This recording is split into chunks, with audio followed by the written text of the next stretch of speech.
editor internacional da revista brasileira Visão, do 70 ao 74, regresando a Portugal após a Revolución dos Cravos. Foi chefe de redacción do Avante en 1974 e en 1975 é director de O Diario entre 76 e 85. Foi presidente da Asamblea Municipal de Moura en 1977 e 1978. Deputado da Asamblea da República polo Partido Comunista Portugués entre 1990 en 1995 é deputado ás Asambleas Parlamentarias do Consello da Europa e da Unión da Europa Occidental, tendo sido membro da Comisión Política desta última. Participou en decenas de encontros internacionais.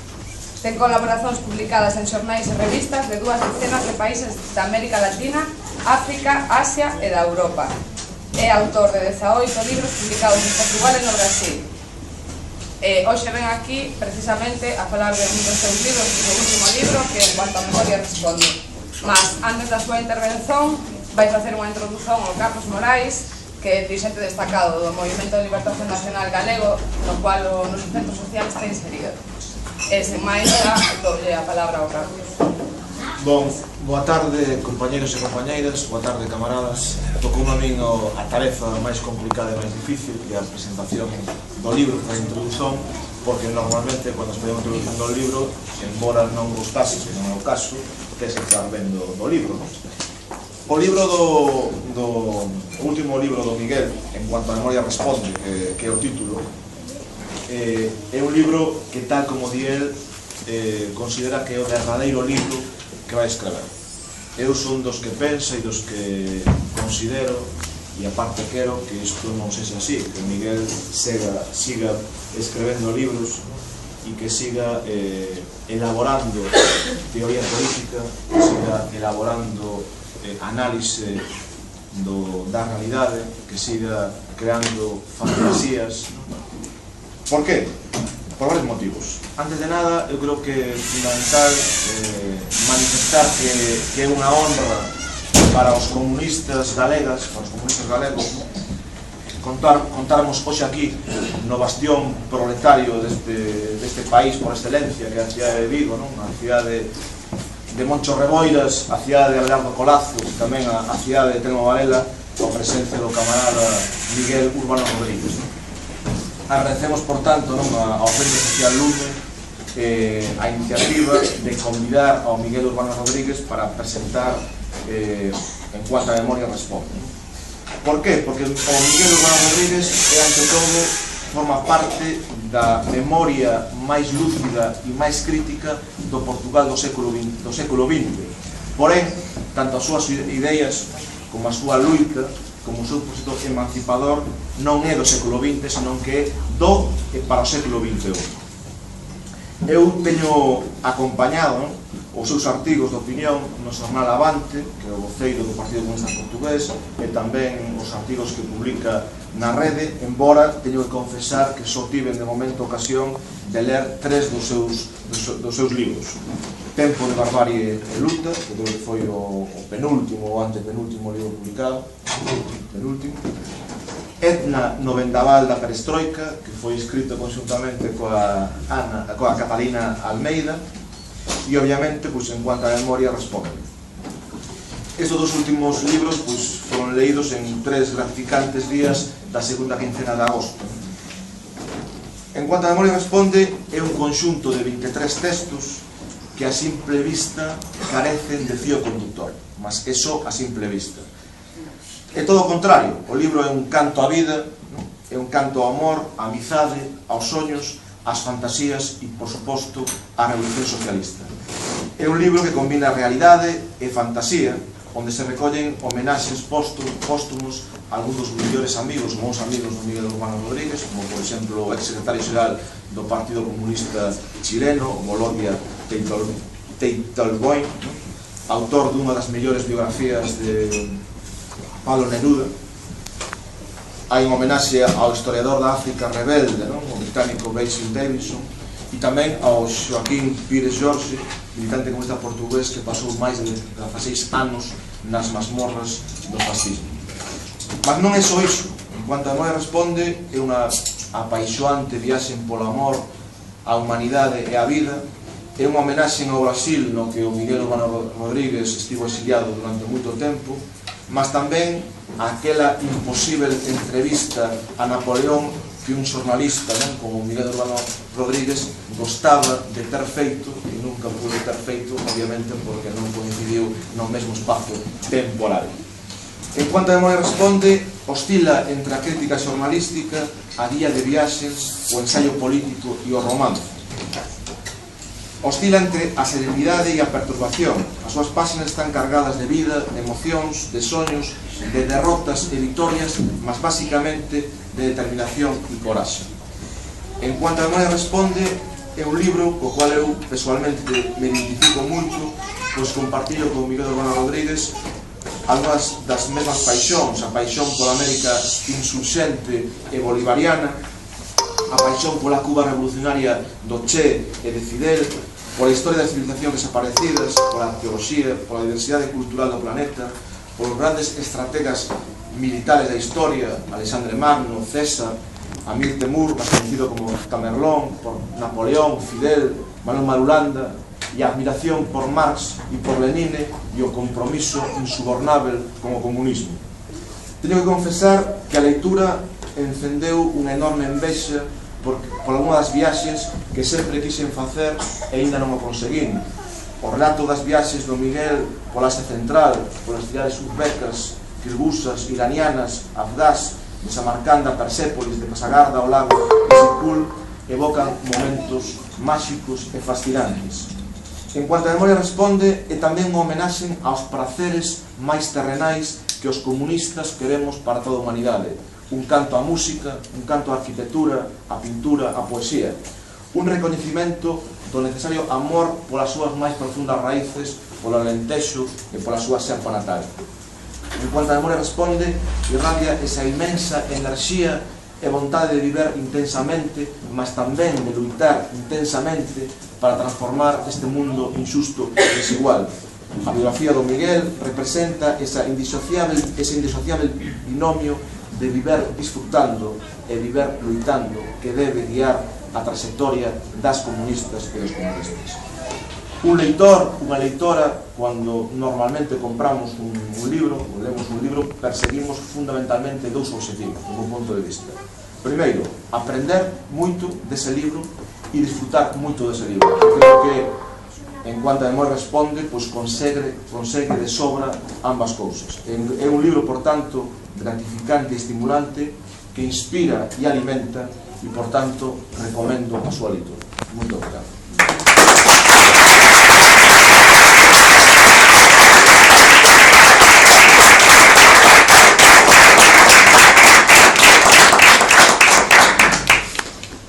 Boa noite, camaradas. Em primeiro lugar, queria dizer da minha satisfação por me encontrar aqui na Galiza, terra-mãe de Portugal. Porque, como internacionalista que sou, nunca posso esquecer que o universal nasce do particular e o internacional nasce também das raízes, quer dizer, nacionais. E nós, eu como português, também nunca posso esquecer esta matriz que é a Galiza. Até por ter vivido muito tempo no Brasil e por no Brasil, que fala melhor português que nós portugueses, tem uma fonética mais parecida até com a galega, porque vocês continuam a pronunciar todas as sílabas. Em Portugal, a partir do século XVIII, houve um abastardamento da língua, mesmo que acontece com o espanhol, que se fala melhor em alguns países da América Latina, entre eles na Colômbia, do que se fala, por exemplo, em Madrid, que fala um espanhol horrível. Então, dito isto, também da minha alegria de estar aqui rodeado por dois amigos, quer dizer, muito queridos, à esquerda e à direita. Eu vou falar um pouco do meu livro, porque, embora muito generoso, o Carlos já disse o que havia a dizer com uma generosidade, quer dizer, excessiva. Lembrar apenas que chama-se Enquanto a Memória Responde, só chamará a justificação, que será de facto, eu digo, o meu último livro de escrita criativa. É possível que venha a sair algum livro meu de reunir textos publicados. textos publicados que ficaram em páginas ao longo da vida. Escrevi milhares de artigos e alguns ensaios e que ficaram dispersos por jornais e revistas. Este que ele falou, o penúltimo, é justamente já uma compilação de textos publicados. É possível, mas a chamada escrita criativa, este é o último livro, porque há um momento em que é necessário, o homem é um animal mortal, e a lei da vida explica que à medida que nós avançamos, eu começo este livro com uma frase: como qualquer outra criança, comecei a envelhecer quando nasci. É a primeira frase que é deste livro. E há um momento da vida em que nós começamos a ser outros. Dentro do mesmo corpo, ao longo da vida, podem viver pessoas muito diferentes, em muitos aspectos. Por exemplo, até no aspecto de mudança de ideias. E aqui, na Península Ibérica, mesmo em todo o território do Estado espanhol, vocês sabem que há muita gente que mudou, passou a defender ideias contrárias. Mas, para além disso, há o envelhecimento físico é acompanhado também de uma perda de faculdades. Há quem não tome consciência disso. O meu livro começa, por isso é que se chama Enquanto a Memória Responde. Eu vivi sempre muito dependente de uma memória muito boa e, a partir de um dado momento, comecei a verificar que a minha memória não respondia aos apelos, às perguntas que eu lhe fazia.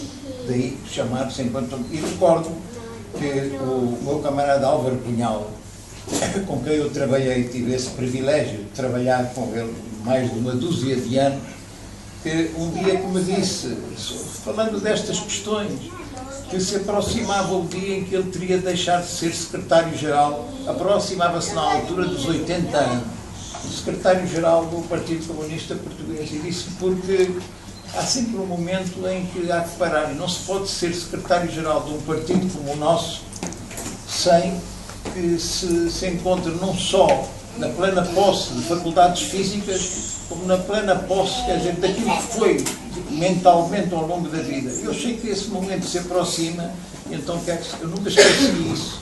E à medida que o tempo avançava, resolvi escrever este último livro, tendo desistido de 2 outros que eu quis fazer e que verifiquei que já não tinha condições. Este livro não quer dizer mais nada, só que chamar a atenção para... Há uma constante ao longo deste livro que, para mim, ao longo da vida, foi sempre fundamental, que é o amor e a revolução. E que continuo, ao chegar, tenho 87 anos, foram para mim sempre infinitos absolutos. A procura do amor e a procura da revolução. E fui feliz, tanto quanto possível, no que diz respeito à perseguição ao amor e à vivência, quer dizer, da revolução. Eu preferia depois, aqui não quero falar mais, queria aqui, sobretudo, como eu disse, este livro tem aqui alguns dos capítulos do livro têm que ver com grandes problemas do nosso tempo. Grandes problemas que afetam a humanidade e que afetam, neste caso específico, afetam aqui toda a Península Ibérica, afetam o conjunto do Estado espanhol. Eu hoje aprendi imenso, falando aqui com o Carlos, sobre os problemas da Catalunha. Nós, sempre vivendo do outro lado da fronteira, há uma ignorância quase absoluta do que se passa. Leem-se os telegramas nos jornais, mas com este sistema mediático perverso, controlado pelo imperialismo, e aqui é igual, em todo lado é igual. Nós, lendo o que dizem os jornais sobre o que se passa, não se entende nada do que se passa na Catalunha. Em Portugal também, apesar da mesma coisa, tirando um número muito reduzido de pessoas, há um conhecimento muito superficial da complexidade do processo português. Como há, por exemplo, depois podemos falar, abrangendo, ele falou da América Latina. Eu vivi 17 anos no Brasil e 8 anos em Cuba. E tento percorrer uma grande parte, quer dizer, do continente, conhecendo, inclusive, tive o privilégio, eu acho que é muito importante para um comunista, fui 5 vezes aos Estados Unidos, em missões junto das Nações Unidas, que eu era deputado, então tive a oportunidade de ir 5 vezes, conheci as entranhas do monstro, a frase do Fidel Castro, o Canadá também, e tenho um amor profundo a vários desses povos, e conheço relativamente bem vários processos. Conheço melhor do que se passa na Europa, o que acontece na América Latina, onde há vários processos que são extremamente importantes para o conjunto da humanidade, sobretudo neste momento, quer dizer, o venezuelano, embora todos sejam importantes sobre o que se passa, quer dizer, na Venezuela. E nesses dois gigantes que são o México e o Brasil. E sobre Portugal queria então falar porque vocês perguntam alguns dos problemas que estão acontecendo e as mutações, quer dizer, muito rápidas que estão acontecendo sobre questões que são, de um lado, questões concretas e, de outro lado, questões teóricas. E queria então dizer que estou à vossa disposição para conversarmos sobre alguns desses problemas, quer dizer, em relação a qualquer país onde ele falou, fez uma referência, por exemplo, aqui à Ásia. Eu, além da América Latina, tenho outra paixão desde há muitos anos, que é a Ásia Central, os países da Ásia Central. Aí, então, os disparates que se publicam, quando eu leio, eu vejo com frequência a edição online, não compro o jornal em papel, mas do El País, e passo os olhos para o El Mundo, para o ABC, os disparates que se escrevem, em primeiro lugar, o anticomunismo visceral do El País, que é um anticomunismo, mas os disparates que se escrevem, quer sobre a América Latina, quer, sobretudo, sobre a Ásia, quer dizer, na imprensa que é publicada aqui no Estado espanhol, e que suponho que a imprensa de referência galega não deve fazer uma grande diferença. Não? Pronto, estou à vossa disposição, meus camaradas.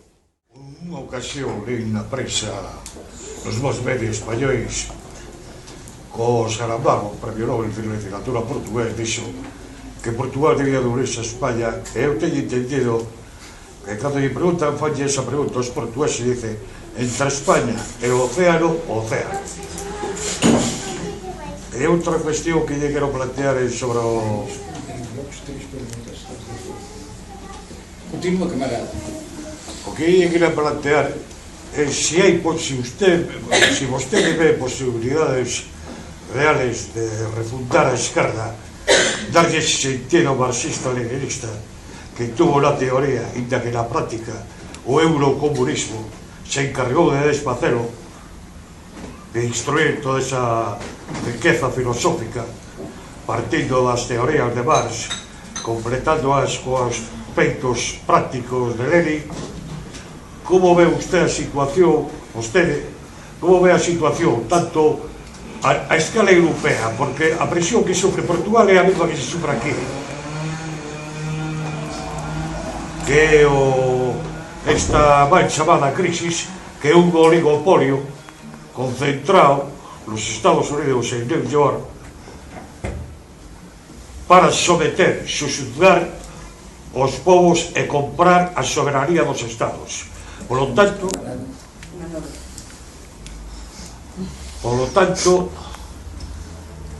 iso non é real, é ficticio, e nos recortan todos os dereitos conqueridos pola clase traballadora desde o principio do século XX, incluso anterior, con un plumazo, un decreto lei utilizado como facía o fascismo, que gobernaba a base de decretos leyes e chamaba democracia orgánica.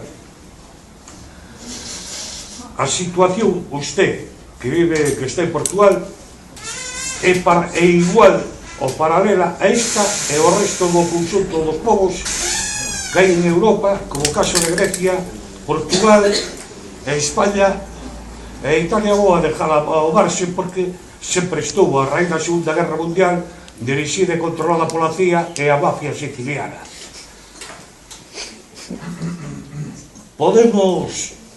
Hai posibilidades de refundar unha esquerda nova, formando e creando cuadros na xuventud que se formen nese campo e tomen as riendas e a batuta da situación que hai no mundo. A ver, o Miguel quere respostar en blocos de 3 preguntas. Entón, se facedes máis preguntas, el vos resposta... Eu teño unha pregunta que ten relación co que comentaba agora o camarada Manolo. A ver, cando comezamos a ter un coñecimento, aínda que for superficial, da historia da esquerda, principalmente dos movimentos revolucionarios que houbo a finais do século XIX e inicios do XX, tomamos consciencia da importancia fundamental que tiveron organismos, entidades de carácter mundial, planetario, internacional, como foron as internacionais comunistas. Nesta nova vaga de luitas que efectivamente está a acontecer a nivel mundial, carecemos de referentes dese tipo. Houbo tentativas en determinadas latitudes, como pode ser na América Latina, existen iniciativas nese sentido, como pode ser o movimento continental bolivariano, etc., que poden representar, pois, bueno, digamos, seguir ese camiño de facer sinerxia de luitas en diferentes países, mas semella que xa non há para este tipo de entidades o papel que houbo cando as grandes vagas revolucionarias de há 100 anos aproximadamente. Por qué? É a miña pregunta. Non son necesarias xa este tipo de estruturas ou son necesarias máis a esquerda a nivel internacional non consigue comprendelo e non consigue articular estas ferramentas? Preguntarle sobre Cuba, sobre a nova apertura que ten sobre o capitalismo. Que pensa desa zona comunista que queda aí residual? Como mira a apertura esa hacia o capitalismo de Cuba? Camaradas, eu vou fazer aqui, vou falar as questões que foram levantadas, não é uma resposta concreta a cada uma, porque senão não estaria aqui com o maior prazer, mas até amanhã, porque não chegava, são questões de uma tal complexidade, uma tal densidade, de maneira que vou falar sobre algumas das questões que foram. Em primeiro lugar, falou-se aqui do Zé Saramago, o Manolo falou do Zé Saramago. Eu tive uma relativa, conheci bem o Zé Saramago, somos da mesma geração, ele era mais velho que eu, de 3 anos, mas tive uma relativa intimidade com ele e sou um admirador do escritor, mas nunca admirei, apesar de ele ser militante do Partido Português, nunca coincidimos no olhar sobre as grandes coisas e como é que ia, quando chegassem aqui os capatazes, recordei, foi como em 1640 com o Conde Duque de Oliveira, quando chegassem aqui os capatazes espanhóis, aquilo era desencadear uma vaga imediata de eu ponho entre aspas, espanholismo. Isso é um disparate sem nome. E não só, na mesma altura, o Zé Saramago, ridicularizámos aquilo, fez um ataque às Farc, um ataque violento, dizendo que era um bando de assassinos. E nós publicámos uma nota, o grupo de editores da revista Web, dizendo que era lamentável que um escritor da dimensão do Zé Saramago dissesse tantos disparates, que se alguma vez foram, que já não são um bando de assassinos e narcotraficantes. E dizendo, eu te conheci e fui amigo de alguns dos comandantes das Farc, o comandante Simão Reis, alguns dos que estão negociando agora como comandante Granda, e conheci o comandante Manuel Marulanda, e devo dizer que é um gigante da história, e já terão esquecido os livros do Zé Saramago, e continuará o Manuel Marulanda deles a ser um herói da América Latina, quer dizer, da humanidade. Isto para mostrar as discordâncias para o escritor. Sobre as questões de fundo que aqui foram levantadas, sobre, por exemplo, o problema da Europa. A Europa é uma diversidade, não é uma diversidade tão grande quanto a América Latina. Nós usamos a expressão América Latina.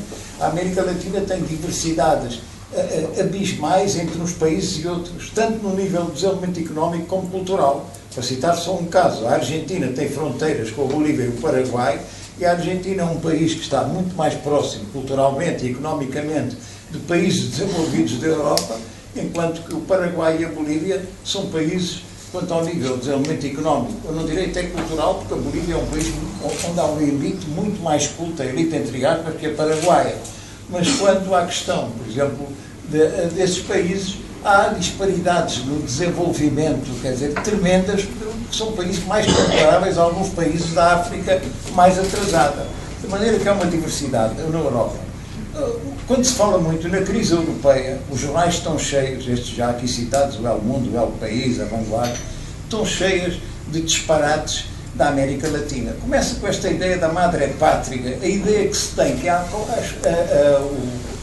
o Estado espanhol e os seus porta-vozes falam da América Latina como se fosse também uma totalidade e desconhecendo como é que lá a visão que de lá se tem, eu vivi muitos anos lá, também é profundamente diferente. Desde que no próprio México existe um chamado grupo hispanista, que tem orgulho das suas origens espanholas, mas que é 10 a 15% da população que descende de espanhóis, o resto é de um país conquistado, como os países africanos, como é o caso da Argentina. A Argentina e o Brasil são países que foram colonizados a partir do exterior, de brancos e negros, no caso do Brasil, e no caso da Argentina, sobretudo, de italianos e espanhóis. De maneira que, nesses países, tem-se uma visão da Europa diferente. No México, a maioria dos mexicanos tem sentimentos até agressivos em relação a tudo o que tem de uma pequena minoria. De maneira que são visões, é uma visão completamente disparatada. Mas esses países são todos muito diferentes, quer dizer, uns dos outros, como na Europa, por exemplo, Suécia. O que é que a Suécia tem que ver culturalmente com a Galiza, ou o que é que tem que ver com Portugal? Tem muito pouco. Mas fala-se muito da crise europeia e esquece-se. Eu, como digo, tenho que abreviar, porque são questões muito complicadas. A crise fundamental, a crise tem o seu polo nos Estados Unidos, não é na Europa. Na Europa é uma crise, a crise é uma crise global de civilização que nós vivemos. Não é uma crise financeira, como se diz, e que pode ser ultrapassada financeira e económica. É uma crise de civilização que é económica, que é financeira, que é cultural, que é militar, que é ambiental, que é uma crise, quer dizer, global, total, como não se vive há milénios. Talvez que desde a queda do Império Romano do Ocidente não tenha havido na humanidade uma crise tão profunda como esta crise. Não é comparar com a crise de 29. É uma crise com características sem precedentes pelos aspectos que ela tem. E o polo dessa crise está aquilo que é o eixo do imperialismo. Está nos Estados Unidos. E a crise dos Estados Unidos é uma crise infinitamente mais profunda do que a crise, quer dizer, do euro. E que não se fala. E até porque a visão que se tem, a deturpação da imagem do que se passa nos Estados Unidos, através justamente dessa imprensa, desse sistema mediático perverso, é uma caricatura da realidade. Os Estados Unidos são, em primeiro lugar, o país mais endividado da humanidade. Teve, o ano passado, houve uma batalha do presidente Obama para conseguir que o Congresso permitisse aumentar de 2 milhões de dólares a dívida americana, porque não se podia pagar aos funcionários daí a um mês. É um país cuja dívida, tanto a dívida pública como a própria dívida externa, são maiores que todas as outras dívidas somadas do resto da humanidade. Não se fala, quer dizer, isso, e depois dos mecanismos como emitem a moeda, como tem o bilhete verde e como o dólar, através do controle do petróleo. Se acabasse o controle das vendas do petróleo e deixassem de ser feitas em dólar, já há alguns países que não fazem. Mas os Estados Unidos iriam à bancarrota no dia seguinte. Só a dívida dos Estados Unidos em relação à China e ao Japão é uma dívida monstruosa. Também são mais de 1 milhão, quer dizer, de milhões de dólares em títulos do Tesouro e em reservas que a China tem. Se a China amanhã quisesse cobrar os Estados Unidos iam à falência no dia seguinte. Claro que a China também ia, porque os Estados Unidos são fundamentais para as exportações. O Japão é a mesma coisa. É um pouco menos, um pouco mais de metade reservas e títulos, mas é uma coisa colossal. Só citar, quer dizer, 2 casos, há outros países. Até o Brasil hoje tem milhões de títulos do Tesouro norte-americano.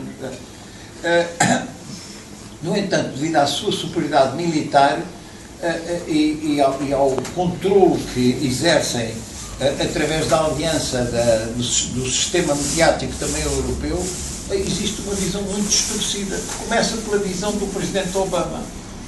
É quase certo, e isto é tensão, é feito pela imprensa de propósito, esta ideia de que pode ganhar o Mitt Romney. O Obama vai ser reeleito com uma margem confortável. Não tenho dúvidas que será confortável a margem. Evidentemente, o Romney ainda é muito mais reacionário do que o Obama. Mas o Obama, eu já tenho dito isto e repito, há camaradas até que se chocaram.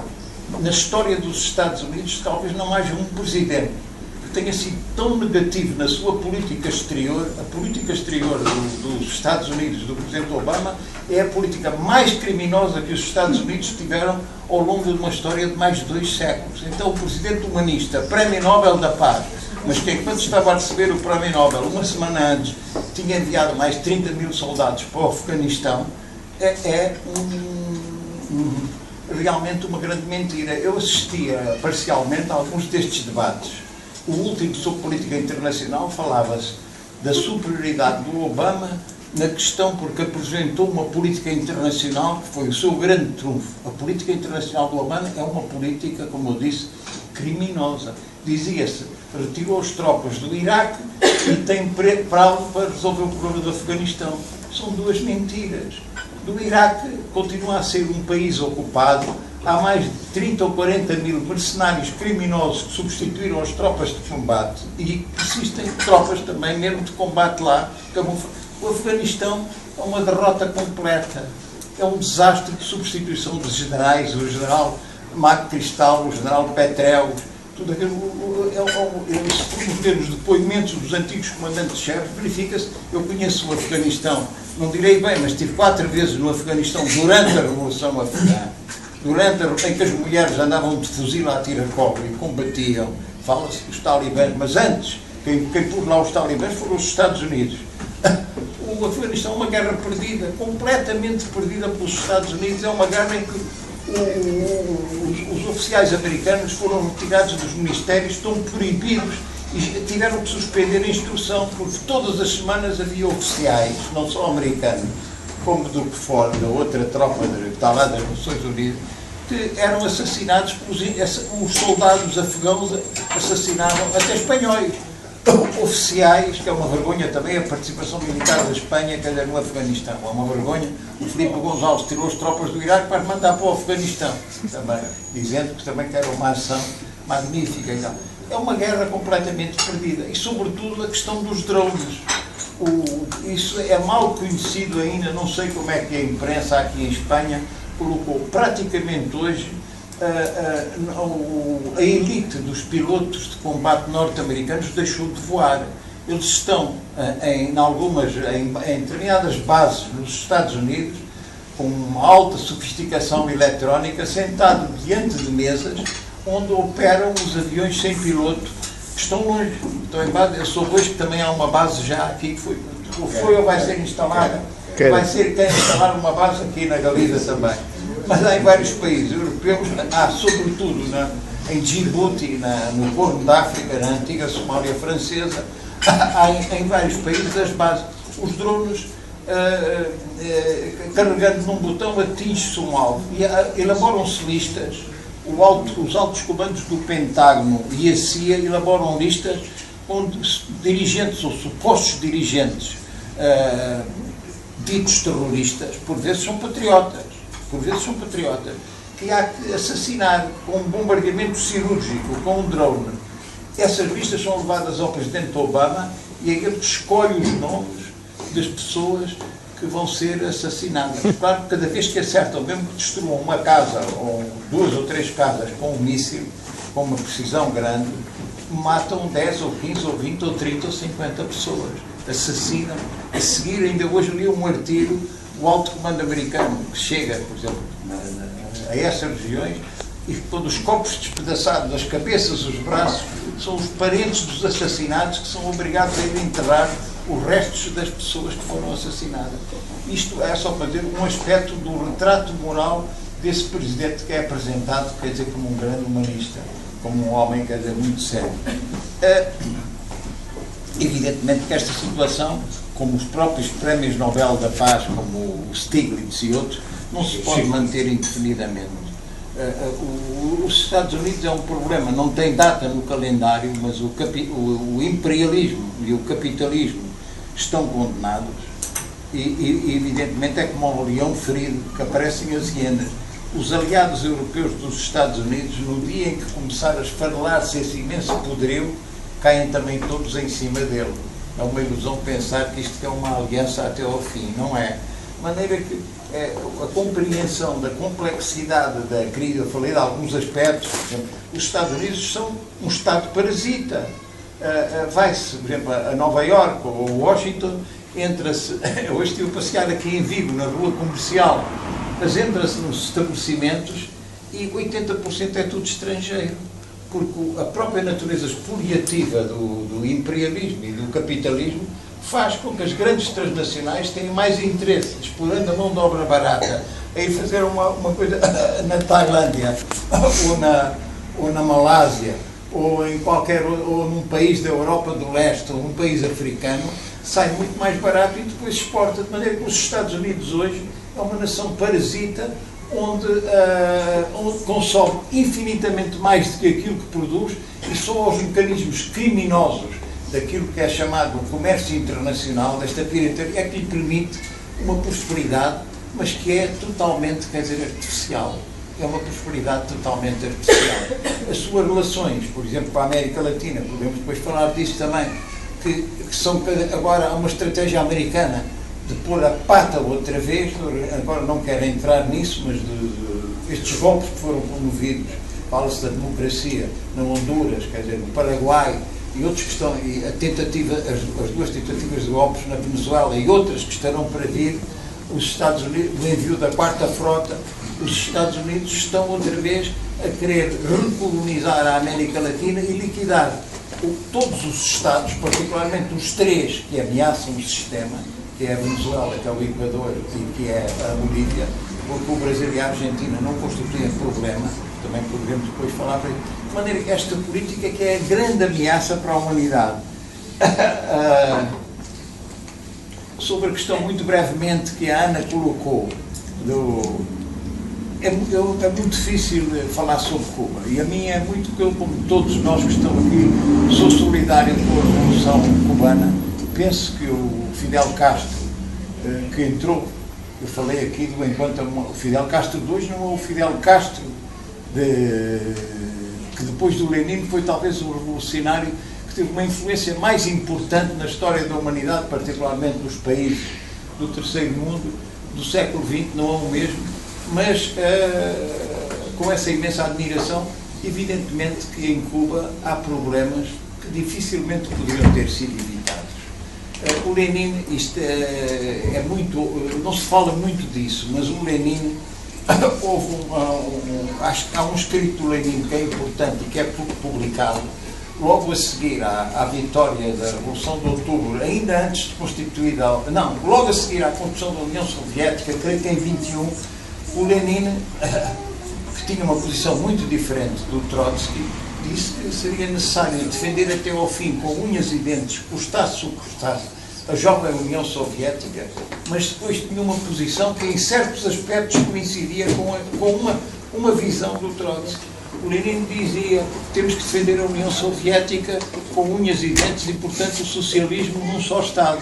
Mas temos que ter a consciência que isso é possível durante um tempo ilimitado, ele dizia muitas décadas, nós verificamos, foram 70 anos, mais de 70 anos, mas que será preciso que haja revolução, não sabemos quando, noutro ou noutros países industrializados da Europa, para que enquanto sobreviver um capitalismo forte na periferia, não há garantia nenhuma de uma sobrevivência sem data final do socialismo. E a história provou isso. Depois de 70 anos, por causas que são sobretudo internas, mas que são também externas, nós verificamos a tragédia que foi para a humanidade o fim da União Soviética, com tudo o que podia haver de errado no sistema ali implantado, mas que a tragédia foi para a humanidade. O Lenin disse isso. O caso de Cuba é evidentemente que numa ilha cercada, depois da queda da União Soviética e dos países do campo, com quem tinha mais de 85% do seu comércio. Eu vivi lá um período especial todo em Cuba. Era impossível. A Revolução Cubana depois teve um período especial. É um ato de heroísmo. Eu uma vez escrevi, cada vez que viajava a Cuba, eu vinha todos os anos aqui alguma vez, ou a Portugal, ou ia ao Brasil, eu dizia, levo no bolso ou a Ilíada do Homero, ou na base do Xenofonte, porque é um desafio à história, era preciso ir, no fundo, a clássicos da literatura, a utopias, quer dizer, antigas, para compreender como é que era possível a sobrevivência de Cuba. A sobrevivência de Cuba é um ato heroico na história da humanidade e que ninguém poderá apagar. Mas é evidente que não era possível, depois da queda da União Soviética, com o choque brutal que isso foi, e quem viveu lá compreende isso, não era possível construir o socialismo em Cuba. Houve uma tentativa, uma aproximação de construção, quer dizer, do socialismo, que é brutalmente, quer dizer, golpeada, e para sobreviver no período especial foi preciso introduzir imediatamente elementos do capitalismo. Elementos do capitalismo imediatamente e progressivamente. Foi um período muito rico esse que eu vivi lá. Evidentemente que isso deixava sequelas. Por exemplo, em Cuba a prostituição estava praticamente erradicada. A seguir com o turismo, que substitui a cana, hoje é quase residual a produção de cana-de-açúcar, pouco mais dá que para o consumo interno. A produção de açúcar é substituída por turismo. E o turismo traz toda a espécie de males, de bactérias, todas as infecções possíveis do mundo capitalista. E quem viveu lá e sabia o que era isso, ao nível da corrupção dos quadros, por exemplo, vocês imaginam, sendo o turismo, o que é que era nos hotéis, o que é que era a corrupção nas praias, em tudo, ao longo da vida.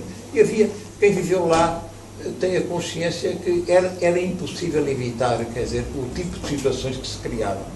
Com uma direção maravilhosa, e há que prestar homenagem ao Raul Castro, ao irmão do Fidel, que assumindo o leme num momento difícil, ele tem feito também tudo o que era possível fazer-se.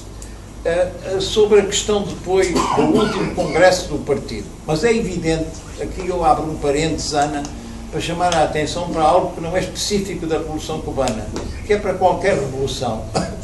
Durante as revoluções, eu diria isso muito antes da Revolução de Outubro, em todas, se formos à Revolução Inglesa do século XVII, à Revolução Holandesa, à Grande Revolução Francesa de 1789, à Revolução de Abril em Portugal, quando há uma revolução, o que há de melhor naqueles que a ela aderem vem à superfície. Em todo o ser humano temos sempre um lado positivo e um lado negativo, em qualquer um dos que está aqui, em qualquer um de nós. Há sempre as sementes do positivo e do negativo. A mesma coisa nos revolucionários, não é? Tal como há coisas que podem ser boas, escondidas em muita gente da reação. Em Cuba, como na Revolução Russa, a grande Revolução Russa de 17, o que havia de melhor naquela geração de revolucionários profissionais, foi a melhor da história da humanidade, foi à superfície. Não foi só o Lenin, foi só toda aquela geração maravilhosa com que ele conseguiu trabalhar. Mas depois vem outra geração. Os filhos, houve aquele grande entusiasmo da construção do socialismo, da industrialização do país, e atacada pela Alemanha nazi, a União Soviética bateu-se pela humanidade inteira e salvou a humanidade do fascismo. Toda esta mentira, não há filmes dos Estados Unidos, não há mentira sobre o dia D, depois podemos falar disso, que eu visitei a Normandia ainda e ouvi os relatos da Batalha da Normandia, estes mitos de grandes generais. O Patton era um general de 4ª categoria, transformado em herói nacional e grande chefe militar. Era um merda, desculpem a expressão. Mas houve uma falsificação da história, mas essa geração salvou a humanidade. Mas os filhos dessa geração, que já não passou fome, que já teve outras condições, a geração a partir da União Soviética, grande potência, que atira o Sputnik, não é? Para o espaço, já não é a mesma coisa. E a outra depois, a geração, já era, podemos falar disso, do desastre que levou ao fim da União Soviética. O ser humano depois muda. Cuba não ficou também imune a esse processo. A atual juventude cubana não é a juventude dos pais e dos avós. É uma juventude que ouve falar da Revolução, mas ela não viveu a Revolução. E então aquilo que lhe tem a oferecer, vê um país cheio de carências. A vida é curta, a juventude passa depressa. Essa geração não pode ter a capacidade de entrega que tinham a dos pais e a que tinha a dos avós. A dos pais é a geração que percepción tiñen da Galiza? Si pensan, como nos digo os más media diariamente, que é unha rexión dentro da nación española, sen dereito a nada, ou pola contra, si hai portugueses que pensan que nós temos unha identidade nacional e que no futuro, tarde ou cedo, poderemos decidir os nosos estatus políticos. Em primeiro lugar, agora tenho que chamar-te a atenção para o que disse antes aqui, nós temos uma informação perversa, desinformativa, do pior que há. Se ela é perversa na Europa, mas às vezes é tecnicamente, se formos ver a imprensa britânica, que é perversa ideologicamente, mas é tecnicamente bem feita, ou mesmo a francesa, que já é pior que a inglesa, até, mas que tem um determinado nível. Em Portugal é do pior que existe, é uma verdadeira máfia, a nossa, quer a televisão, a rádio é um pouco menos má, quer os grandes jornais, os semanários e os diários, é do pior que há. Mas em relação aqui à Galiza e ao Estado espanhol, temos que fazer, em primeiro lugar, uma diferença.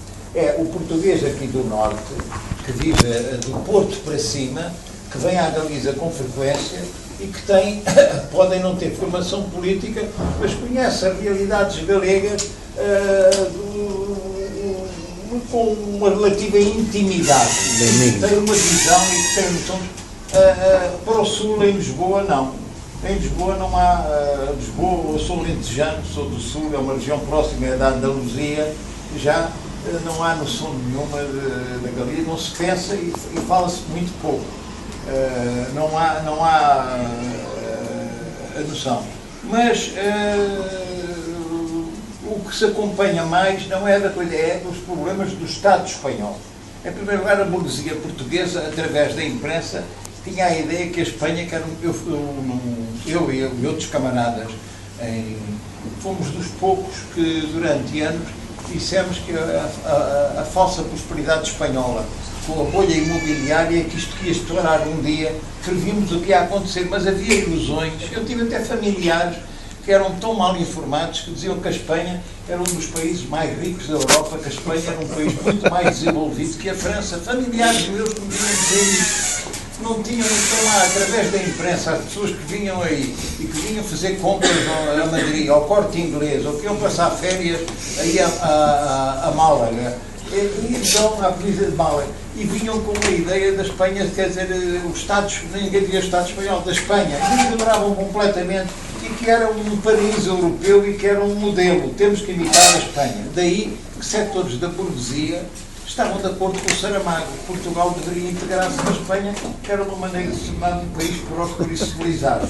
Evidentemente que isto era em determinadas camadas da burguesia. Outra é a maioria em Portugal há um problema, não sei se existe aqui no resto da península e na Galiza, o problema mais grave, na grande crise que se vive, a meu ver, de todos, falava há pouco Carlos, é aquilo que o Marx chama alienação. Então, eu tenho escrito vários artigos dizendo que uma tarefa revolucionária é ajudar a compreender o que se está a passar no nosso país, quer dizer, e no mundo, porque a alienação, através desse sistema mediático, particularmente da televisão, em grande parte da internet e dos jornais, é a preocupação do imperialismo hoje, e do imperialismo americano, é criar uma subhumanidade um pouco robótica. Eu hoje abri um jornal em Portugal, aqui do Porto, e a manchete é que a Rainha de Inglaterra, com um grande retrato da Rainha de Inglaterra, semi-fossilizada já, da Isabel, procura uma empregada doméstica. E dizia que, atenção, às jovens portuguesas que procuram emprego, podem candidatar-se a empregadas, e era um espaço grande da primeira página. Isto faz parte dessa preocupação de criar um tipo de humanidade que seja inofensiva, que seja alienada, que não compreenda nada do mundo em que vive e que seja, quer dizer, facilmente manipulável. Isso, quer dizer, é um objetivo. No entanto, este governo, Portugal tem hoje o pior governo, que desde o 25 de Abril teve governos péssimos, muito reacionários, como o de Sócrates. Mas este governo é o pior governo e, em certos aspectos, já não direi, só não realiza uma política abertamente fascista porque as estruturas institucionais não lhe permitem. O que resta da herança de Abril não lhe permite, mas quer o primeiro-ministro, o Passos, como o ministro, o Gaspar, pouca gente ouve falar dele, o Vítor Gaspar, eles são mais fascistas que os ministros do Salazar. E há medidas que estão a ser tomadas que nem o próprio Salazar, nenhum governo nem ousaram tomar. Há medidas. Evidentemente, isto teve um efeito num povo que estava, como eu digo, muito a caminho de ser robotizado, mas na medida em que aumenta o desemprego, medidas destroem a chamada classe média, a pequena burguesia, a média burguesia, atingem até a classe média, a chamada classe média alta. Começa a haver uma passagem de uma atitude de medo. Havia em Portugal, como aqui deve haver também, o medo do futuro, o que é que vamos fazer? Mas quando se perde tudo, quando se fica sem nada, passa-se do medo no desespero. Como aqui vocês tiveram o problema dos indignados, em Madrid, em Barcelona, um pouco, em toda a península. Em Portugal, o Jean-Paul Sartre explica, num dos seus livros, a propósito das guerras de libertação da Argélia, e depois outras africanas, ou as guerras coloniais portuguesas, que não é já o proletariado definido por Karl Marx. Nem sequer é um proletariado, é uma massa. Boa noite, señor Miguel. Eu quería facerlle dúas cuestións. Quería aproveitar a súa presenza aquí para non perder a oportunidade de preguntarlle sobre dúas cuestións que, segundo o meu parecer, pois son fundamentais ou están a ser fundamentais a nivel internacional, non? Por unha banda, quería preguntarlle, según o seu punto de vista, segundo a súa perspectiva, a respecto do proceso de negociación da paz na Colombia, non? Entre as FARC e o Estado colombiano, segundo a súa perspectiva, pois, como ve o futuro destas negociacións ou do simple funcionamento, non? E, pois, segundo vostede tamén, no caso, unha especulación, no caso dun alto o fogo continuado do exército revolucionario do povo colombiano, como isto podería afectar ou como podería determinar outras experiencias político-militares máis humildes ou de futura criación, etc. Como segunda cuestión, pois os resultados electorais na Venezuela e por onde pasa o proceso bolivariano neste país, partindo da base de que o determinante, según o meu punto de vista, non é o resultado electoral. Vou responder aqui ao camarada Raul, são duas questões muito complexas. Sim. Vou ver se não. A questão da Colômbia. A Colômbia começa por ser uma. Quase todas as grandes revoluções na história da humanidade se cumpriram contra o que se pode chamar a lógica da história. Ninguém esperava que acontecessem, e aconteceram quer as antigas, quer as modernas, mas contra a lógica da história. Nós vemos, ninguém esperava que houvesse uma revolução em Cuba, que era o modelo dos Estados Unidos, e houve. Ninguém esperava que no Vietnã, depois dos franceses, os americanos viessem com 500 mil homens, num país atrasadíssimo, e que o Vietnã pôs de joelhos o imperialismo americano e derrotou militarmente o imperialismo americano e saíram com o rabo entre as pernas. Ninguém esperava. Ninguém esperava que na Argélia, do outro lado do Mediterrâneo, a França também com 500 mil de homens na Argélia, que a França fosse obrigada a dar a independência à Argélia, sem uma derrota militar expressa, mas com a impossibilidade de ganhar a guerra. Depois daquelas revoltas de 58 que trouxeram o de Gaulle ao poder, ninguém esperava. Depois do desastre da guerrilha de Nhancauazo, do Che Guevara, pensou-se que a luta armada passava a ser uma impossibilidade na América Latina. Pensou-se que depois daquela derrota, que sucedeu à derrota das FARC na Venezuela, à derrota das guerrilhas do Luís de la Puente Oceda, do Hugo Blanco, do Peru, pensou-se que era impossível a derrota da guerrilha urbana na Argentina e no Brasil, que a luta armada que seria uma impossibilidade. No entanto, nós verificámos poucos anos depois, na América Central, onde ninguém esperava, um revolucionário e um estratega de gênio, o Carlos Fonseca Amador, fundador da Frente Sandinista de Libertação Nacional, ele conseguiu fundir três correntes completamente diferentes uma da outra e conseguiu derrotar militarmente, com uma política de alianças muito ampla. Ele conseguiu derrotar militarmente o Somoza, que era dono do país, e o clã Somoza, e desencadear a Revolução Sandinista, que infelizmente teve um desenlace muito mau, como nós sabemos. Mas foi possível desmentir essa lógica aparente, quer dizer, da história.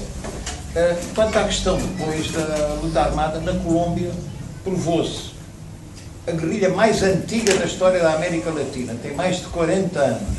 A fundação das FARC é de 61, se a memória não me falha, depois de Marquetália.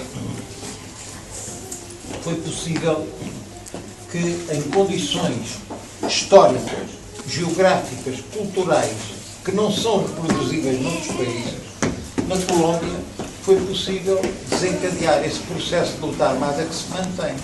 E que se mantém, embora sem perspectivas de calendário de tomada do poder, que também ficou provado que a oligarquia colombiana não era capaz de destruir as FARC. Claro que as FARC de hoje não são o que eram as FARC, digamos, eu estive na Colômbia, passei 3 semanas num acampamento guerrilheiro do comandante Raul Reis, assassinado depois num bombardeamento concebido e ordenado pelo atual presidente, o Juan Manuel Santos. Na Colômbia foi possível criar uma guerrilha que nasce de um feito épico também destes, que só se encontra na mitologia grega, chamemos. Havia 48 guerrilheiros sob as ordens do Marulanda em autodefesa em Marquetália. Montou-se um cerco com 10 mil soldados e com aviação, e o Manuel Marulanda furou o cerco e deu origem depois à formação das FARC.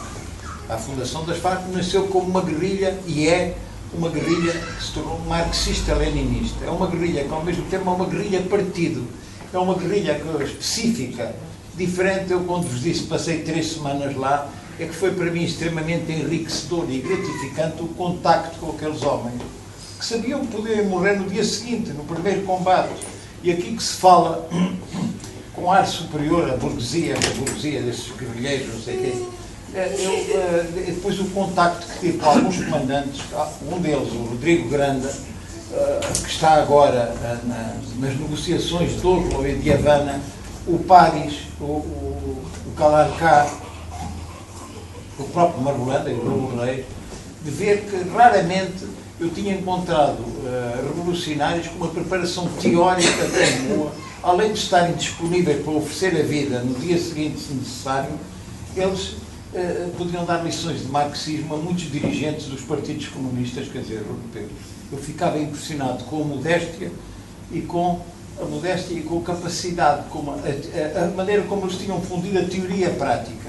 Tinham feito a transição, atravessavam a ponte que separa a teoria da prática, que é muito importante, a questão da praxis, que fala, quer dizer, no Marx, e que impressionou-me extraordinariamente isso. A Colômbia, para se compreender aquilo, há que dizer que é um país, em primeiro lugar, muita gente continua, mesmo aqui, com todo o colonialismo espanhol, a ter uma noção confusa de geografia. A Colômbia é um grande país. Eu uma vez estava com o Mário Soares, que foi o maior contra-revolucionário português, o Mário Soares, que eu conheci muito bem, estava com ele em Quito, e depois daí a 2 dias encontramos em Bogotá. E ele diz-me assim, esta América Latina é complicada. Passei aqui do Equador para a Colômbia, julguei que isto era igual, era muito diferente. Eu disse, claro, o Equador na altura, agora não. Tinha 10 milhões de habitantes e a Colômbia já estava a caminho dos 40. A Colômbia é um grande país na América Latina, não é um país mesmo. E é um país com uma tradição cultural muito grande. Uma tradição que veio da Nova Granada, do colonialismo, era a sede do vice-reino, enquanto Caracas era um pueblo de uma capitania general. Eles tinham a Colômbia é um país que tem uma indústria desenvolvida, que tem uma agricultura desenvolvida, enquanto os venezuelanos são como os cubanos, não sabem cultivar a terra. Houve a reforma agrária, mas até agora os resultados são bastante medíocres da reforma agrária venezuelana. A Colômbia tem uma produção, tem uma grande indústria, é um país que tem quase tudo. É um pequeno Brasil, um pequeno México, mas com uma tradição oligárquica terrível. Eu não tenho aqui os números, mas ainda hoje eu estive a ler no discurso do comandante que proferiu em Oslo, o comandante, o chefe da delegação, o comandante Marques. Ele deu os números de mais de metade da população em miséria e 1/4 em extrema miséria. uma situação terrível de violência, tem cerca de, entre polícias, populações militares, o maior exército da América Latina, com quase forças armadas com quase 400 mil homens, mais do que o Brasil e a Argentina e o México juntos, o exército das forças armadas da Colômbia, com o material mais moderno dado por Império Americano. Só o Israel tem material que os Estados Unidos dão só à Colômbia e Israel, não há mais nenhum aliado, nem aos aliados europeus, de armas ultra sofisticadas. No entanto, a guerrilha tem sobrevivido, quer dizer, a isto, com uma oligarquia de uma arrogância neste país, quer dizer, neofascista é a expressão, só de espiões com salário, nós em Portugal chamamos bufos a esses espiões que havia. Tinha 1 milhão de pessoas que recebiam dinheiro para serem delatores, para irem denunciar. Esta mentira da guerrilha do narcotráfico, a mentira de que muito Saramago dizia que era a guerrilha do narcotráfico, e atrás do que escrevia aqui o El País ou o El Mundo. Isto é histórico.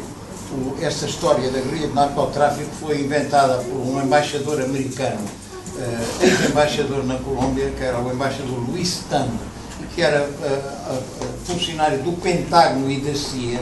Uma vez numa conferência do Pentágono, como é que nós vamos resolver este problema das Farc?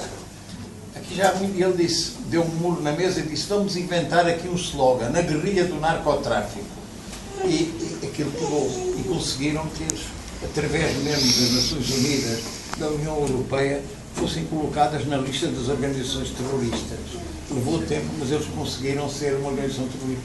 A Colômbia, eu estava lá na altura, recordo-me que num município da Colômbia, que chama-se Cartagena del Chairá, era o maior produtor de cocaína da Colômbia. E as Farc apresentaram um plano que enviaram às Nações Unidas, que custaria 10 milhões de dólares para fazerem um ensaio naquele município para erradicar completamente a produção de coca, que é na Colômbia, até nas estações, nos aeroportos, tem o arbusto da coca. Aquilo aparece em todo lado.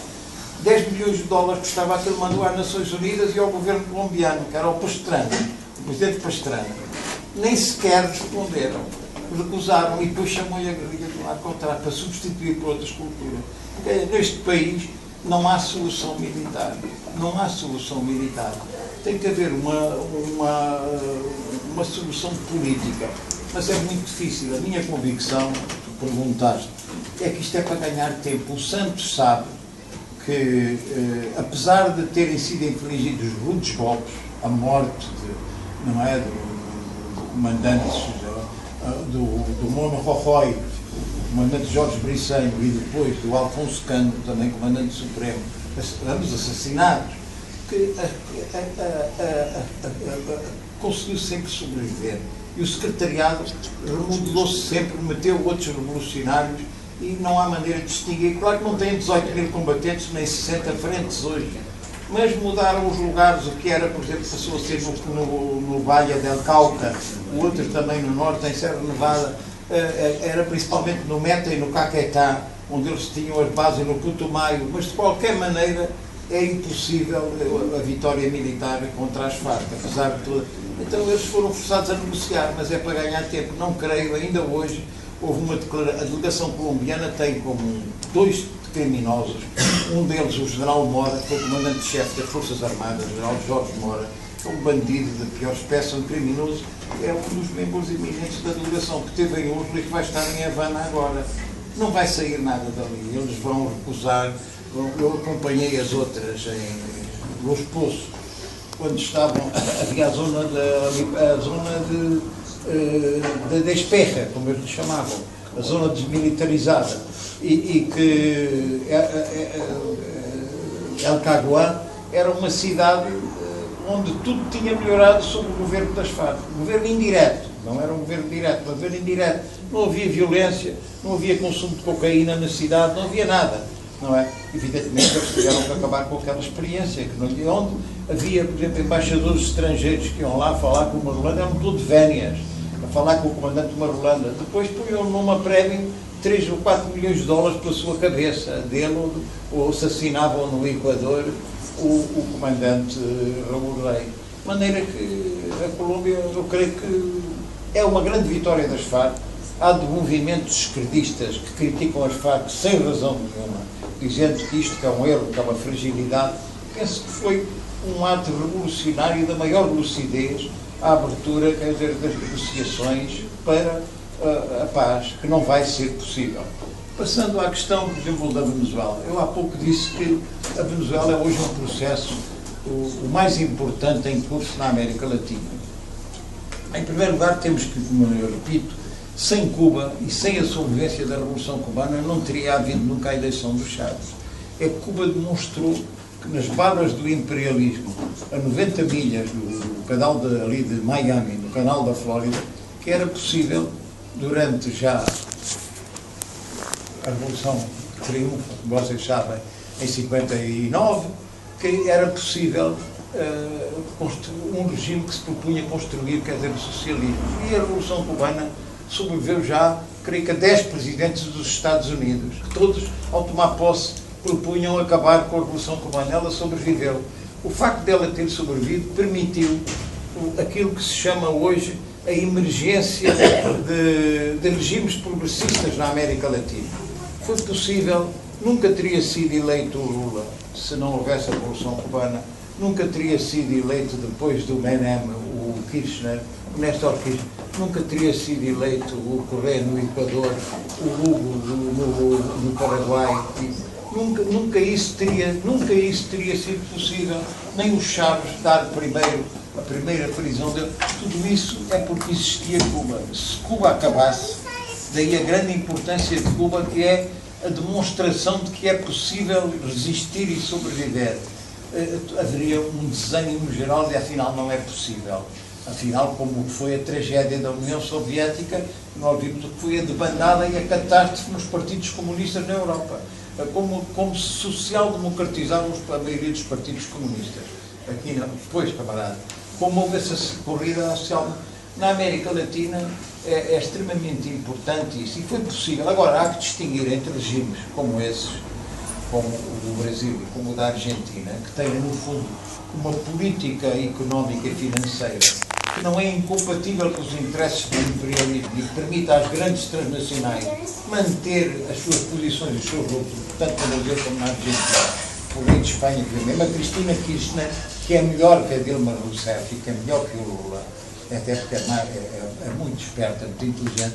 A Dilma, a Cristina também, não é possível, como ela e o marido, ser governador da Patagónia, com confiança do Menem de tantos anos, sem uma mentalidade de compromisso com o capitalismo. Quando o rei de Espanha visitou a Argentina num avião, levou os presidentes da Telefónica, da Rexol, toda a canalha aí de grandes bancos, do Biscaio, do Santander, andou a viajar no avião com o rei de Espanha a fazer negócios com os transnacionais argentinos. A Cristina depois, verdade seja, que tirou privilégios à Repsol, não é?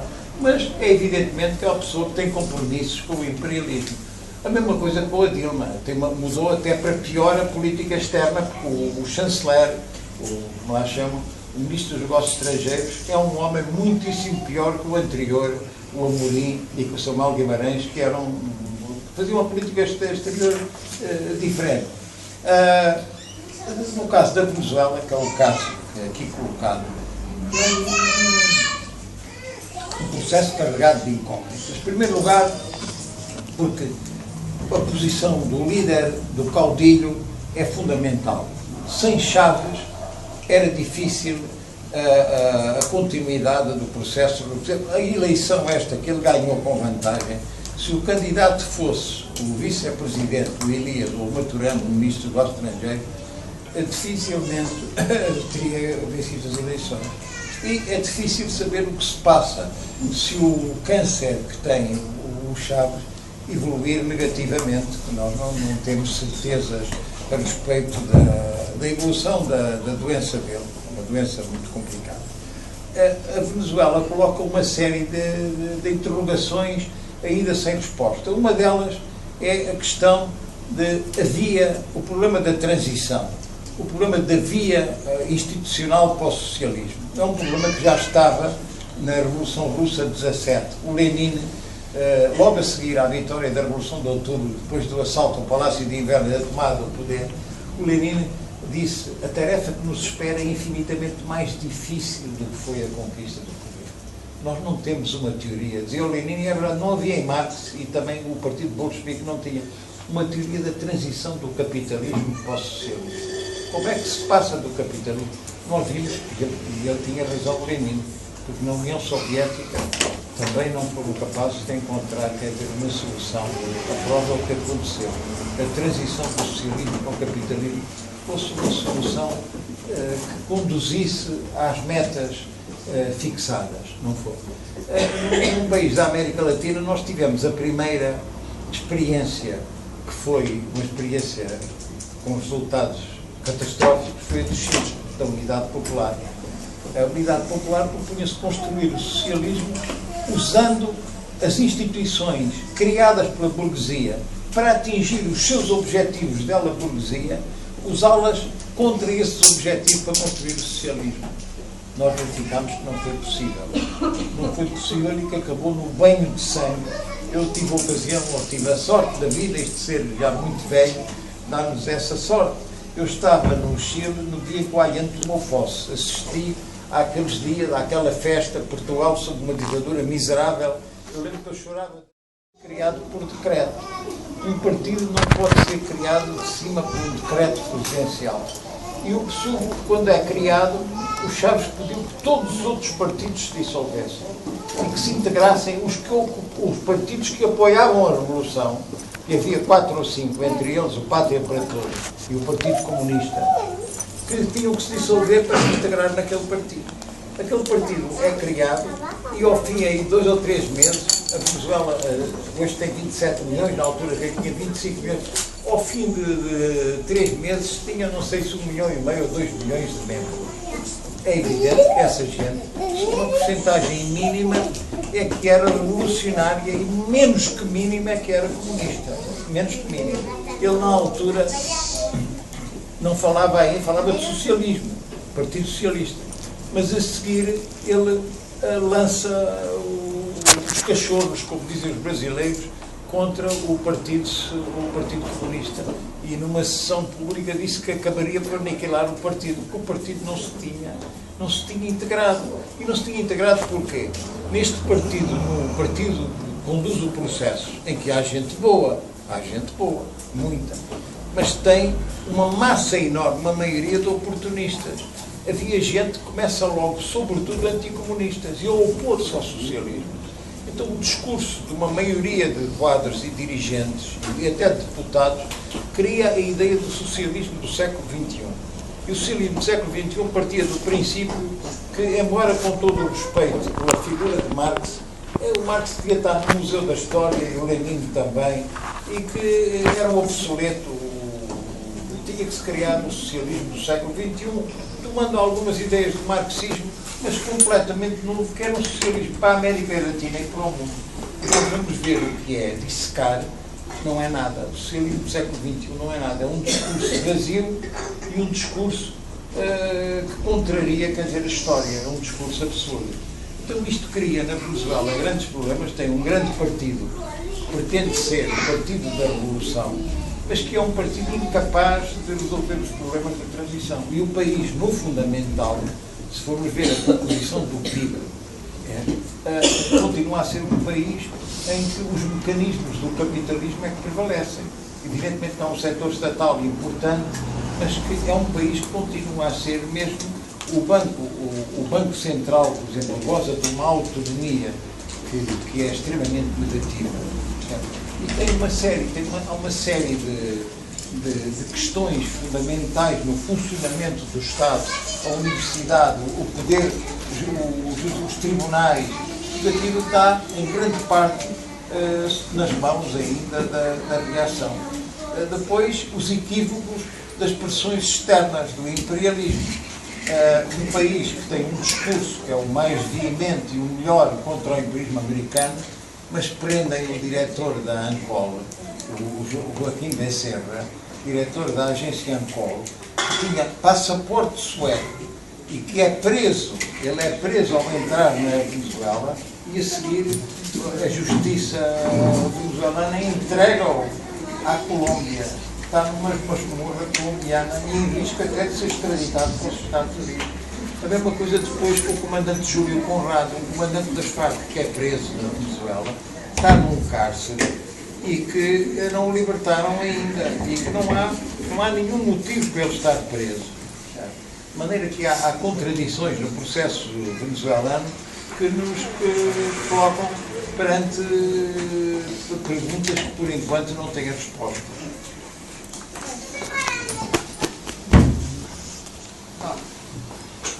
Mais? Não há mais. Bom, Se não há, eu queria depois dizer umas palavras. Vai. Eu queria agradecer, sabe, nestas coisas, eu é que estou grato a vocês. São vocês que já falou aqui. Para mim é um grande prazer estar aqui com vocês, porque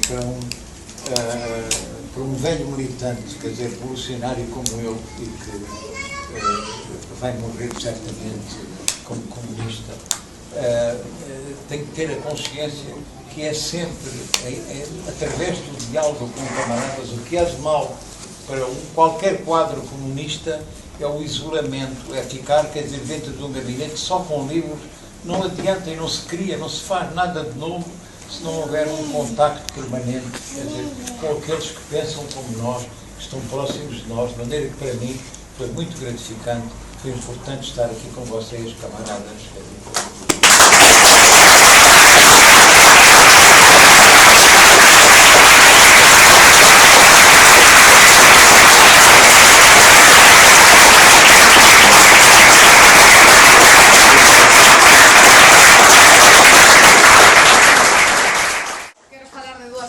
Que temos próximamente no Centro Social, vai ser o día 31 de outubro a celebración do Samaín con un obradoiro de cabazas e animación para as crianzas a partir das 6:30 da tarde e ás 12 da noite faremos unha queimada para celebrar o final do verao e o inicio do inverno. E depois o día 9 de novembro temos un Augusto Nacional Popular con festa rachada a cargo das pandereteiras do Lume e colaboradoras. Mais nada, agradecer a Miguel Urbano e a todas vos